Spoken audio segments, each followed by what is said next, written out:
put over 300 hours into creating a fight scene for my latest animation, Pokemon vs. Palworld.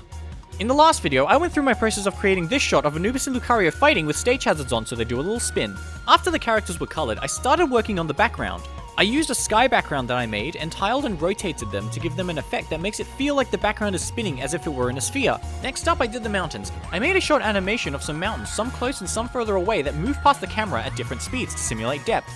I then set them to appear at different times as to make it not look like it's just a looping background. Following that, I added the sun, which I matched up to the sun guide that I used during the coloring stage. With that, the background's done and it's time to move on to effects. I added the appropriate hit, blocks, and dust effects that I used in the last shot, followed by some dust clouds, a lens flare, and finally white speed lines. I make it sound easy, but this process took several hours. After exporting it and adding sounds, we get...